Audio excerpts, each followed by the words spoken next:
أعوذ بالله من الشيطان الرجيم.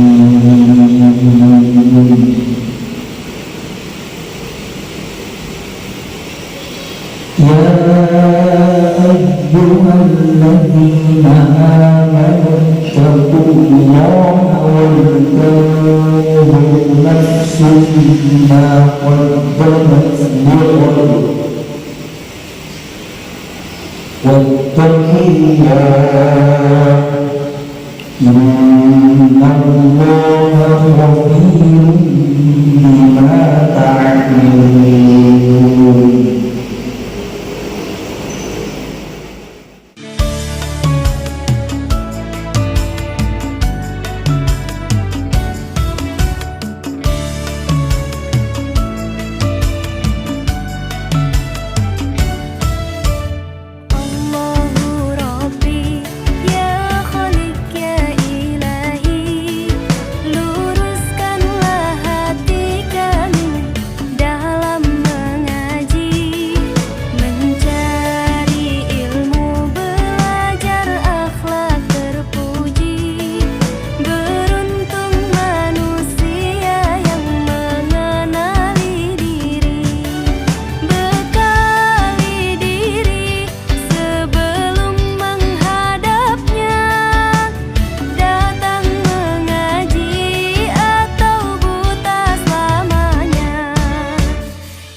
Diulangi lagi, pas mau duhur, tangan lagi, disampaikan lagi ke beliau, berasnya nggak sampai malam, ini anak 86 orang, mau dikasih makan apa? Beliau ulangi lagi, ajak anak-anak sholat duha, minta pada Allah Subhanahu Wa Taala. Masya Allah, habis sholat asar, orang yang terberas berkarung parkir di kantor. Dan saya kira pengalaman ini bukan hanya satu dua. Dan inilah yang kemudian mendorong para santri-santri awal di Gunung Tembak itu kepingin untuk kemudian ditugaskan. Bukan karena iming-iming di sana itu nanti gajinya sekian.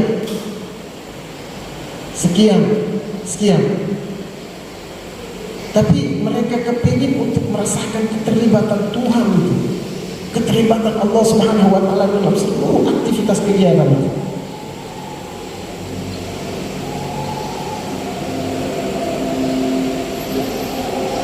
Nah, ini juga tantangan bagi kita yang sudah ada fasilitas, sudah ada nama, sudah ada apa. Tapi itu potret 50 tahun kedua menjadi tantangan bagi kita.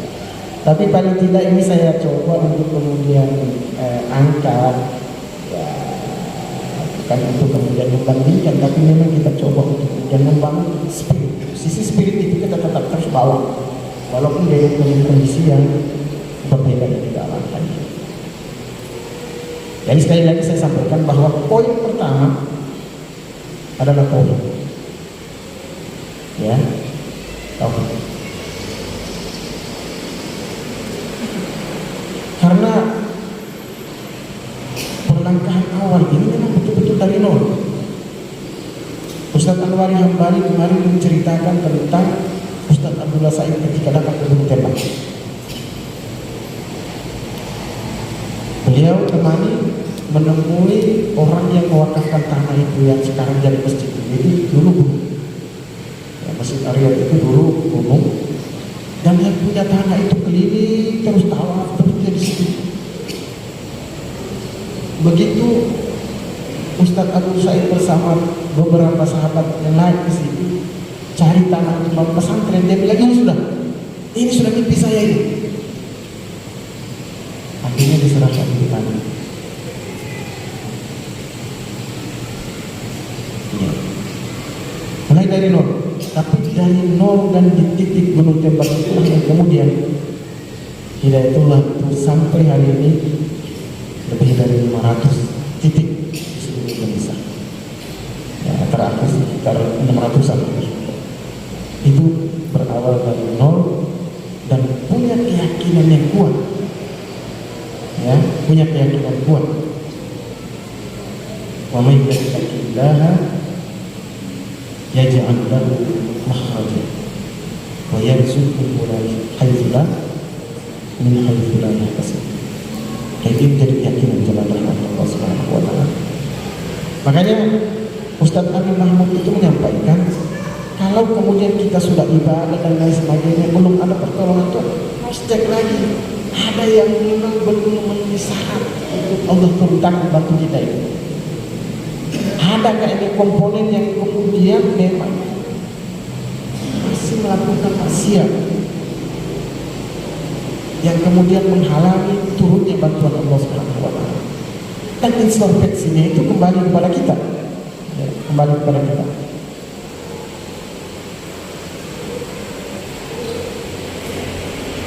Itu poin pertama. Jadi fondasi pertama yang kita tanamkan atau ditanamkan ketika itu adalah tauhid. Yang kedua adalah tazkiyah. Ya. Maka guru yang memang dicetak waktu itu adalah memiliki hati yang hidup. Ya.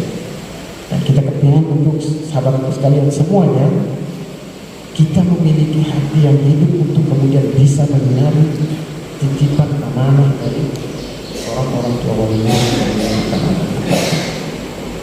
Saya kembali, seluruh guru-guru yang masuk ketika itu di Gunung Tembak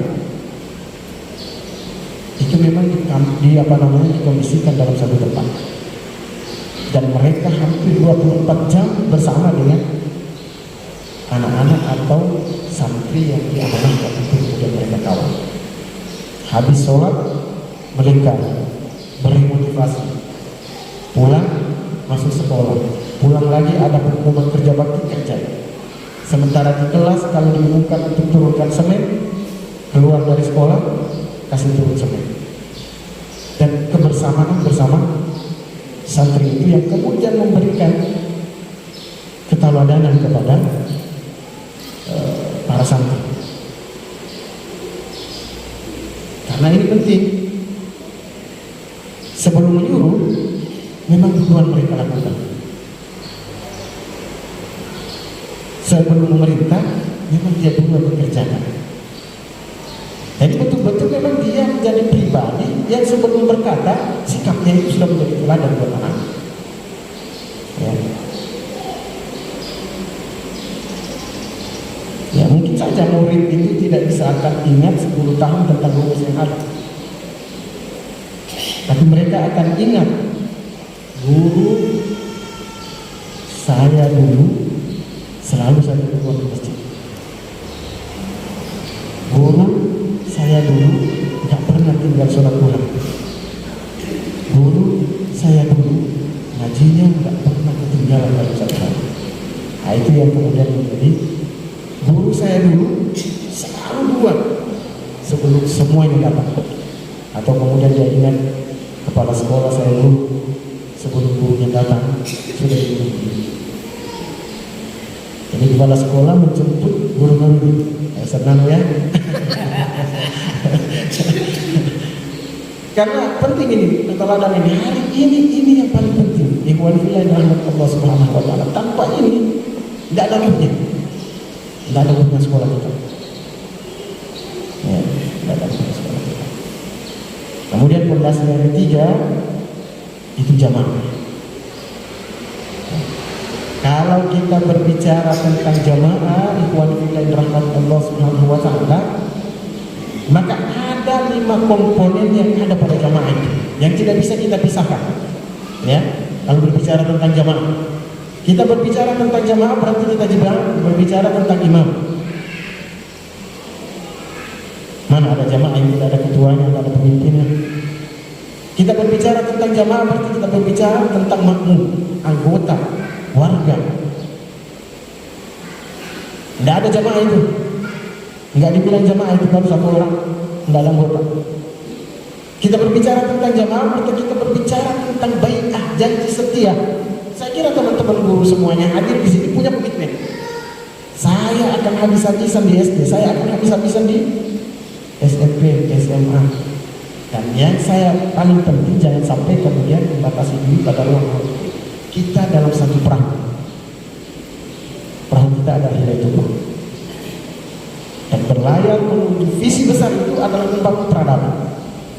Maka baik kita di SD, SMP, SMA, EK ataupun tugas lapangan di kampus ini itu menjadi pilar utama penegakan syariat dan penegakan peradaban.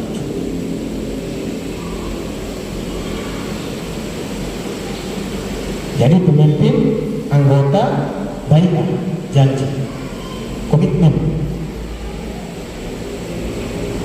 Yang ketiga musyawarah, yang keempat musyawarah. Maka kemudian setiap keputusan sekecil apapun, ruang ini yang paling penting. Ketika pergantian Allah akan meninggal, dibuatlah forum untuk kemudian menunjuk siapa yang menjadi pengganti Ustaz Abdullah Said. Karena banyak rumor bahwa Hidayatullah ini akan hilang bersama dengan hilangnya pendiri. Ya. Tapi ketika kamu dalam musyawarah itu semua as-sabiqul awwal, baik pendiri, perintis, orang-orang utama yang mendampingi Allah dalam ketika itu, tidak ada satupun yang kemudian bersedia untuk menjadi pemimpin Hidayatullah. Berputar itu, berputar itu, sampai kemudian terakhir keponakan Almarhum Ustaz Abdullah Said berdiri dan mengatakan, kalau memang tidak ada yang bersedia, maka sudahlah, Hidayatullah cukup sampai di sini. Cukup sampai di sini bersama dengan meninggalnya begini. Ruang jadi sepi, sulit. Akhirnya kemudian ditunjuklah Rois Am Ustaz Abdul Rahman Ilahi. Lalu kemudian beliau mengatakan bahwa beri saya kesempatan. Dia tinggalkan forum itu ke masjid. Lama di masjid. Sampai kemudian beliau turun, kemudian beliau sampaikan di forum bahwa kepemimpinan saya hari ini jangan sampai kemudian disamakan dengan kepemimpinan Allah. Beliau memiliki segala kelebihan yang tidak ada pada saya. Maka kepemimpinan hari ini adalah kepemimpinan syura. Kepemimpinan syura. Artinya bahwa setiap keputusan yang kemudian ditetapkan itu harus masuk pada ruang-ruang musyawarah. Ya, ruang-ruang musyawarah. Jangan mentang-mentang ketua, apa namanya? Mentang-mentang ketua, sudah, sudah. Ya, jadi tetap musyawarah itu menjadi bagian penting dalam jamaah. Terakhir itu adalah ukhuwah. Jadi pilar utama dalam aktualisasi jamaah itu di imam, anggota, bai'ah, musyawarah, ukhuwah. Dan kalau kita berbicara tentang ukhuwah, ya Ustaz yang rahmatullah subhanahu wa ta'ala, cukup panjangnya. Ada kurang lebih 11 poin penting menjadi pilar tegaknya ukhuwah itu. Ya. Karena dalam perintah Rasulullah sallallahu alaihi wasallam setelah iman, ukhuwah. Habis itu hartanya Abu Bakar As-Siddiq dia keluarkan untuk membebaskan seluruh hamba-hamba sahaya dalam rangka untuk kemudian mengucapkan kalimat yang sama, asyhadu an la ilaha illallah wa asyhadu anna Muhammadar Rasulullah.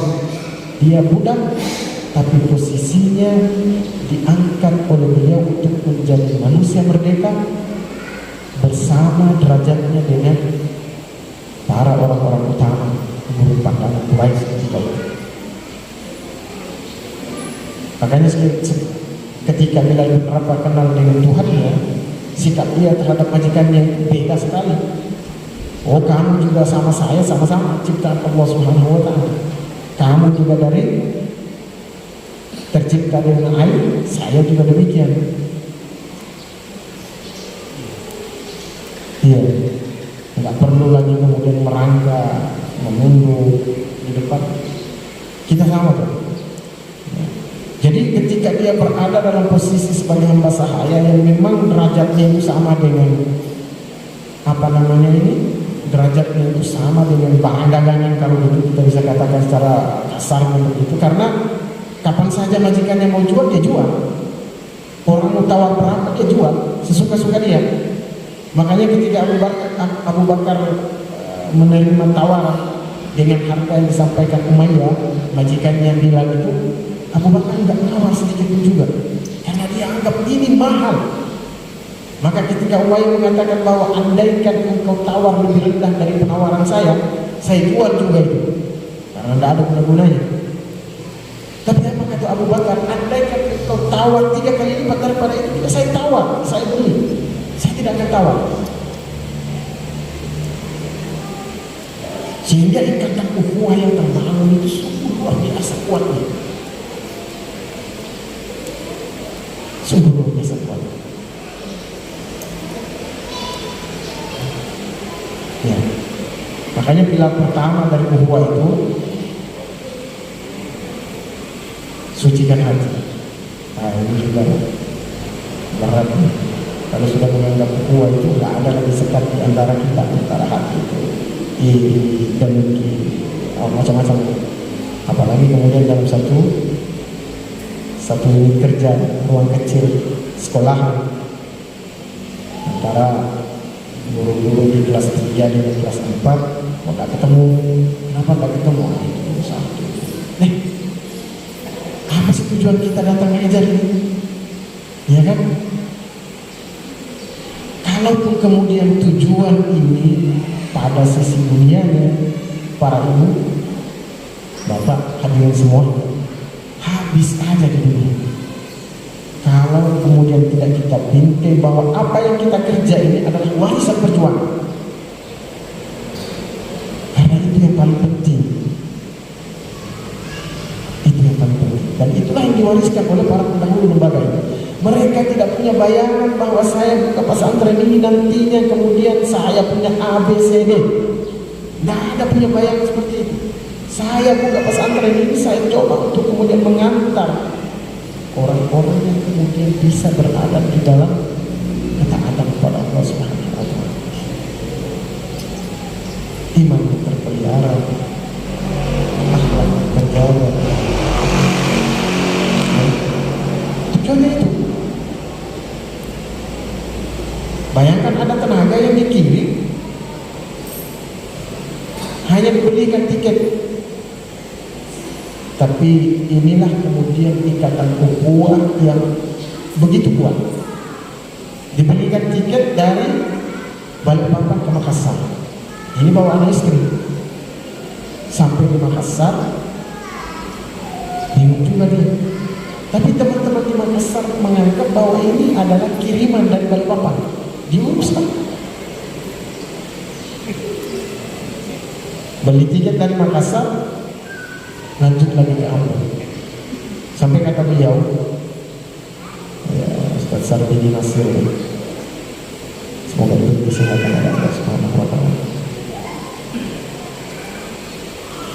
Hampir 1 bulan perjalanan. Jadi katanya anaknya itu belum jalan, saat berangkat sampai di Irian itu sudah bisa jalan. Itu dulu.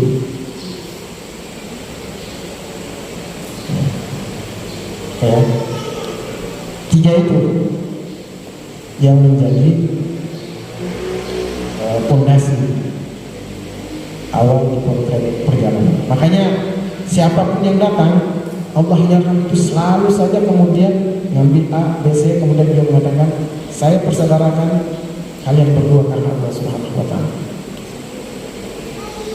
Ya. Hingga kalau kemudian kita di dalam sebuah unit SD umpama, ya kita semua bersaudara. Yang kita kerja ini adalah di dalam rangka mencetak generasi rohani. Yang kita ukir ini adalah kita coba untuk melukis generasi peradaban yang memiliki keyakinan yang kuat, yang memiliki akhlak yang baik. Ada pada sistematika wahyu itu. Al-alaq menempa generasi kita memiliki keyakinan yang kuat kepada Allah Subhanahu wa Ta'ala. Al-qalam mengantar anak-anak kita itu memiliki cita hidup berquran itu. Dan orang yang punya cita-cita hidup berquran itu memiliki akhlak yang agung, akhlak yang mulia, akhlak yang baik. Ya. Baik, wabillahi rahmat Allah Subhanahu wa Ta'ala. Maka kemudian kita masuk pada 5 tahun kedua. 5 tahun kedua adalah fase tamkin. Ya, apa ya, kalau kemudian di Gunung Tempat, Ummul Qura, Ustaz Arfan mengatakan bahwa untuk 5 tahun kedua ini adalah bergerak dan maju. Bergerak dan maju. Ya, fase ini adalah fase kemudian kita berupaya untuk mengokohkan dan kemudian memberi pengaruh. Memberi pengaruh. Ada 3 ujian besar yang kemudian kita hadapi, Bapak Ibu sekalian yang dirahmati Allah Subhanahu wa Ta'ala. Ya, ujian pertama adalah ujian keimanan. Saat dimana kemudian kita sudah punya gedung, ya. Saat dimana kemudian kita sudah punya gaji yang memang sudah berstandar, walaupun saya yakin kalau dari UMR ini nanti kayaknya jauh sekali ya dulu ya, jauh sekali. Tapi kita tetap punya keinginan, dan kita berdoa bersama. Kalaupun kemudian tahun ajaran depan SD itu kelas 1 sampai 5 kelas, amin. Ini kan kita punya cita-cita ya. SMP-nya itu sudah 2 kelas untuk murid barunya, SMA-nya juga sudah 2 kelas. Nah itu insya Allah saya kira lempengan masih jadi bendahara, itu pasti akan kemudian dihitung, itu pasti kesejahteraan itu akan diikuti. Cuma kemudian kita cari polanya bagaimana supaya SD itu bisa 15. Saya tanya di Bontang itu untuk kelas 1 SD-nya kemarin tahun ajaran baru itu kalau tidak salah 15. Karena pernah tahun lalu saya ke sana pas ujian akhir sampai kalau tidak salah ujian tahfiz, saya bilang panjang betul ini, berapa kelas ini yang ke masjid ini? Itu 1 kelas 6. Berapa? A, B, C, D. Wah, biasa ini. Kelas 6-nya itu dibuka. Ya, dibuka. Ya, kita tetap punya harapan seperti itu ya. Sebab jangan pernah kemudian merasa nyaman di dunia ada. Tetap aja kita terus berupaya untuk kemudian semakin maju apa yang kemudian kita kelola ini, kesejahteraan itu juga akan semakin kita rasakan bersama. Iya, rasakan bersama. Tapi kalau kemudian sudah merasa cukup, nah itu tadi peringatan di al-alam itu, kalla innal insana sudah cukup lah, sudah cukup. Bulan-bulan juga normal ada, tidak pernah ditunda sama Ustaz. Malah sebelum waktunya lagi sudah dikasih ampun. Nah, kami kembali kepada al-alaq. Ini kita tebas habis. Nanti di ayat akhirnya itu wasjud waqtarib. Sujud diperbanyak dan semakin dekat dengan Tuhan. Jadi luar biasa gambaran surah awal. Di awal itu kita diantar untuk kemudian meyakini Allah Subhanahu wa Ta'ala dalam proses pembacaan kita, dari kesadaran kita. Nah, di akhir itu kemudian mengantar kita untuk semakin tunduk dan dekat dengan Allah Subhanahu wa Ta'ala. Makanya solusinya memang harus banyak bersujud. Jaga agar nikmat yang ada yang Allah Subhanahu wa Ta'ala berikan kepada kita hari ini tidak membuat kita semakin jauh dari Allah Subhanahu wa Ta'ala. Ujian kedua adalah ya, kalau dulu itu surat terkirim ke orang tua itu mungkin 1 bulan baru sampai. Ya, jadi saya ingat sekali itu kalau orang tua kirim surat dari kampung dan kita buka surat itu ada uang 5.000 di situ, masya Allah besarnya itu uang 5.000 tahun 91, karena celana itu baru 2.500. Iya. Dan kalau surat itu sempat masuk di kabinet pendidikan, itu dibuka sama Ustaz Rizal itu. Dibuka, kalau ada uang 10.000 di situ, 5.000 dipotong untuk pendidikan, 5.000 dikasih. Iya. Tapi yang rutin dapat kiriman itu ketua DPP kita ini. Itu rutin itu. 50.000 tiap bulan dikirim bapaknya. Jadi 25 dipotong sama pendidikan, 25 dikasih ke beliau. Dan pada saat 25 dikasih ke beliau, 5.000 itu diserahkan untuk kelas kami angkatan kedua, kurang lebih 25 orang. Jadi kalau tiap bulan itu kita juga kadang buat acara gitu. Kalau dia sudah dapat kiriman, ya sudah itu peningkatan gizi lagi, beli ayam, masak gulai, dan enaknya makan di situ, makan sama-sama, dan betul-betul terasa ukhuwah, masya Allah. Ujian kita hari ini ya memang zamannya berbeda. Murid kita sekarang ini hidup di zaman TikTok, zaman AI, atau zaman game. Maka memang kita juga dituntut untuk kemudian mengupdate diri, agar jangan sampai kemudian ketinggalan, ya, jangan sampai ketinggalan. Dari sisi metodologinya. Tapi yang terpenting apapun kemudian kita lakukan, dari metode dan lain sebagainya,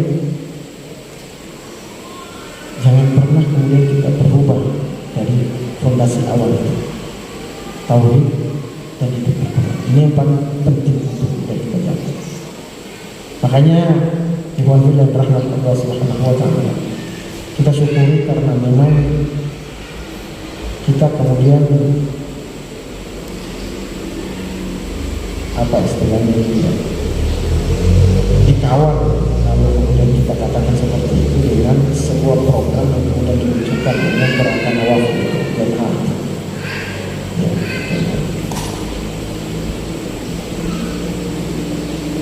Maka sekali lagi bahwa kita tetap terus berupaya untuk pendidikan yang kita lakukan hari ini tetap terus menyesuaikan dengan tuntutan zaman dan tidak kemudian menghilangkan rohnya, menghilangkan.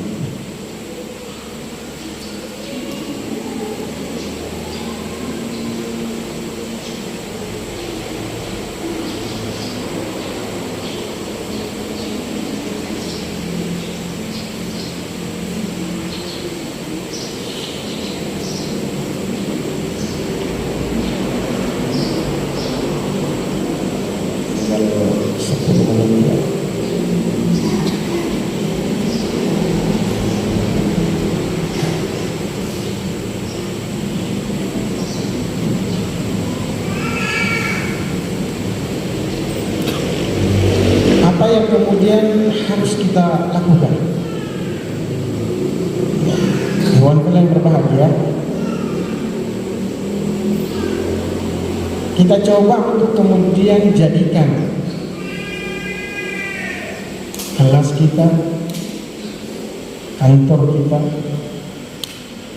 menjadi baitul tarbiyah atau rumah pendidikan. Ya. Kita berupaya untuk kemudian jadikan 3 waktu ini menjadi standar. Kalau kemudian memang sudah dijalankan selama ini, karena pendidikan kita ini berbasis tauhid, baik itu di SD atau di TK atau mungkin di jenjang yang di atas. Ya, kita berupaya di saat pembukaan atau 3 menit itu kita gunakan untuk murojaah, baca doa, berikan pesan tauhid. Kalau kita lihat secara utuh gambaran Al-Fatihah dari proses pendidikan, Masya Allah, luar biasa. Ya. Dari ta'awud, kita diantar untuk kemudian melakukan apapun, setiap melakukan apapun, hendaknya mohon perlindungan kepada Allah Subhanahu wa Ta'ala dari godaan syaitan. Ini yang perlu kita tanamkan. Jadi karakter itu tumbuh kalau kemudian anak itu selalu menyanyikan diri itu, bahwa syaitan itu tidak akan bisa kita lawan kecuali kita memohon perlindungan dari Allah Subhanahu wa Ta'ala. Kita masuk pada ayat kedua, Bismillahirrahmanirrahim. Anak-anak itu juga kita antar untuk merasakan bahwa seluruh aktivitas yang dijalankan, dikerjakan, dilakukan itu ada izin Allah Subhanahu wa Ta'ala. Itu yang perlu kita antar agar tumbuh keyakinannya itu. Teman-teman tabligh itu mengulang-ulang itu saja. Ya, siapapun kemudian yang menyampaikan materinya seperti itu, tapi itu kemudian menjadi penunjang pada sisi keyakinan. Kita keluarkan kebesaran makhluk, kebesaran dunia dalam diri kita untuk kemudian kita masukkan kebesaran Allah Subhanahu wa Ta'ala di dalam hati. Karena Allah berkuasa. Ya, itu anak-anak itu kita harus nyanyikan. Alhamdulillah, Allah hidupkan kembali. Bisa datang lagi ke sekolah. Sampai kita di sekolah ini karena ada izin dari Allah Subhanahu wa Ta'ala. Nah, itu kalau di Al-Fatihah itu lengkap. Ya, mulai dari perlindungan, mulai dari menghindar, setiap apa yang kita lakukan atas izin Allah Subhanahu wa Ta'ala. Masuk kemudian antar dia bahwa Allah itu berkuasa, Allah itu raja, dia menguasai segalanya. Ya, nah sebagainya. Nah, pada saat kemudian proses pembelajaran berjalan, inti-inti pembelajaran berjalan, kita sudah sampaikan, kita kuatkan lagi kepada anak didik kita bahwa menuntut ilmu ini bukan karena disuruh orang tua. Ya, menuntut ilmu ini adalah apa yang kemudian menjadi perintah dari Nabi Sallallahu Alaihi Wasallam, perintah dari Allah Subhanahu wa Ta'ala. Nah, itu poinnya. Nah, nanti di terakhir penutup juga demikian ada. Wabillahi rahmatullah subhanahu wa ta'ala. Baik, terakhir insyaallah pada dasarnya Allah Subhanahu wa Ta'ala tidak pernah bertanya tentang hasil.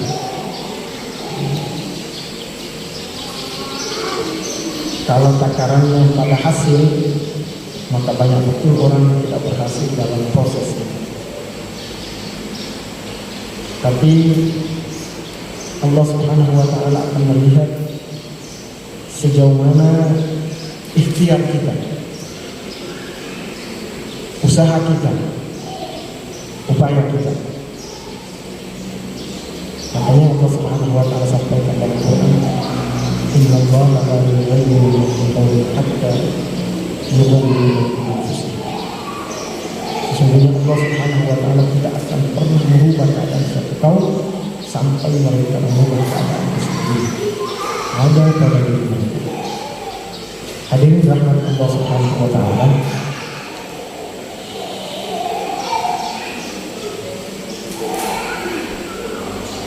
Pada poin terakhir, saya sampaikan untuk diri saya dan juga sahabatku semua, para ustaz dan ustazah. Kita perkuat hubungan kita kepada Allah Subhanahu wa Ta'ala. Dan untuk kita telah ada kerangkanya. Kita coba untuk kemudian jaga gerakan nawafil itu. Ya, gerakan nawafil itu yang pertama sholat berjamaah. Nah, ini yang perlu kemudian dikuatkan, khususnya yang laki-laki, khususnya yang bapak-bapak. Sholat berjamaah, kalau sholat berjamaah, jamaahnya di masjid, bukan di rumah bersama istri. Ya, sholat berjamaah itu di masjid, karena ini juga menjadi kontrol bagi si pemimpin, karena dia punya tanggung jawab. Balik ke belakang, lihat kiri kanan, dari universitas pertama, universitas kedua, itu dicari itu. Mana yang anggota satu ini hampir 3 subuh sudah tidak pernah di masjid dan sakit. Jadi tengok pertama sebelum sholat itu absen. Selesai salam balik lagi lihat ke belakang, si A ini dari takbir tadi belum kelihatan, habis salam itu belum ada juga ini. 3 hari sudah ini, jangan sakit. Atau ternyata betul sakit. Jadi sholat berjamaah, gerakan nawafil, kemudian baca Quran, kemudian sholat malam. Dan inilah menjadi spirit utama ini. Kalau Nabi sebelum ada perintah sholat 5 waktu ini, ya ini yang menjadi perintah pertama, sholat malam. Dan para sahabat kuatkan pada sisi ini. Ya. Kemudian wirid pagi sore. Kemudian qobliyah ba'diyah. Nah, qobliyah ba'diyah ini kalau bapak-bapak mungkin saja agak terkondisi dari agak muda. Yang biasa paling tidak dilakukan itu qobliyahnya. Kalau ba'diyah kan habis sholat langsung nyambung gitu ya. Tapi kalau ba'diyah itu khususnya dulu. Ya. Itu selalu bilang gitu. Sementara dulu itu 4 rakaat. 12 rakaat. Itu gerakan nawafil, itu yang perlu kita kuatkan. Yang kedua, kita terus berupaya untuk tingkatkan kompetensi. Alhamdulillah, insya Allah dari kadar pendidikan ini, beliau kadar pendidikan wilayah, juga kadar pendidikan yayasan. Bendahara lagi, kepala sekolah. Kita doakan mudah-mudahan beliau kuat, ya. Diberi kekuatan oleh Allah Subhanahu wa Ta'ala.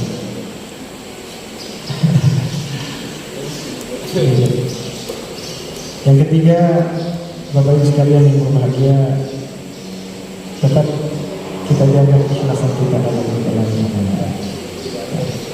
Sekali lagi saya ulangi bahwa yang ketiga, kita tetap berupaya untuk menjaga keikhlasan. Sebanyak apapun yang kemudian kita lakukan, kalau kemudian tidak diiringi dengan keikhlasan karena Allah Subhanahu wa Ta'ala, semua menjadi sia-sia. Oleh karena itu, kita selalu berdoa untuk kita dan keluarga kita, berdoa juga untuk kader-kader ideologis kita, bahwa semua yang Allah Subhanahu wa Ta'ala titipkan hari ini di sini, baik di TK, di SD, di SMP, dan juga di SMA, adalah ladang jariah buat kita semua. Kalau kita betul tata niat kita dalam tim menangani amanah ini, mengemban amanah ini, insya Allah itu menjadi bagian jariah yang akan kita panen hasilnya di hadapan Allah Subhanahu wa Ta'ala. Rabbana hab lana min azwajina wa dhurriyyatina qurrata a'yun waj'alna lil-muttaqina imama. Ya Allah, ya Tuhan kami, anugerahkan kepada kami pasangan dan keturunan yang menjadi penutup hati, dan jadikanlah kami pemimpin bagi orang-orang yang bertakwa. Semoga Allah Subhanahu wa Ta'ala mencatat langkah kita semua sebagai pahala jariah dan mencatat kita semua menjadi pewaris perjuangan, dan kita ingin untuk kemudian mewariskan kebaikan pada generasi kita, dan kebaikan itu Allah lipat gandakan pada perjalanan kita selanjutnya, insyaallah. Semakin tulus ikhlas kita mengabdi, memberikan pengayoman kepada anak-anak yang memberikan kepada kita, Allah akan memberikan dampak positif baik itu pada sisi kehidupan kita, keluarga kita, dan juga anak-anak kita. Bisa saja kemudian Allah berikan balasan dengan balasan menjadikan anak-anak kita semakin soleh, dan menjadikan keluarga kita menjadi keluarga yang sakinah, mawaddah, warahmah. Wallahu a'lam bishawab. Assalamualaikum warahmatullahi wabarakatuh.